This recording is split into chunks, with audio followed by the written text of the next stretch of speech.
Umomori wa nyumba mugunda-ini uyu wa eka 4,200 mwena wa MAVOKO athiriva kaunti-ini ya Machakos urambiriirie HWAI waira kuria aikari matanyihiire 10,000 mararutururirwo matehariirie.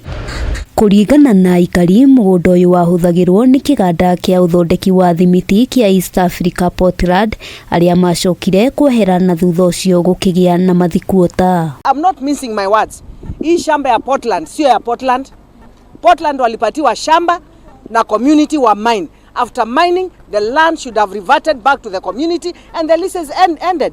Hapa tunaambiwa tunajengewa affordable housing. Hizo affordable housing zinajengewa kina nani? Kama wale wako na nyumba wanabomolewa manyumba, ni nani watakuja kukaa kwa hizo manyumba? Ona kuri uguo ni kugiire na nditimurano gatagati ka maabitha a borithi na atongoria kaunti-ini ino aria macokire kuharaganio na ndogo ya kuruta maithori riria mekwaragiria muingi. We are even aware that there has been a court case and a decision has been made, but the reality is that this land is ancestral land that belongs to the Kamba people of Kenya. Nigiko gikumithitio ni atongoria matiganite, mutongoria wa kiama kia Wiper Kalonzo Musyoka akiuga mihang'o ino itafanitio na njira ya unyamu na ni ya kuhinyiriria muingi aria kwa ihinda riri maturureirwo matekumenya kuria mekurora. Ni kupatia watu notice in writing, sio kuleta mabudosa usiku, watoto wamelala, hata wameanza demolition jana.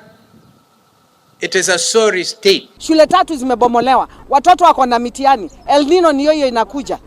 The El Nino is coming. What do they want us to do? Bona kule kwingine wanaenda wana wave nini? Kalonzo hamwe na gavana wa kaunti no wa Vinyadeti na atongoria angi mwena uyu mahoete mutongoria wa bururi William Ruto gwathana mihang'o ino ya umomori ikorwo ikirugamio. Hao wananchi wanaumia na isiwe wanatolewa ndio matajiri ama mabwenyenye waje wajenge pale. Itakuwa ni aibu kubwa. Handu-ini ha Kameme TV ritwa riakwa ni Wambui wa Njuguna.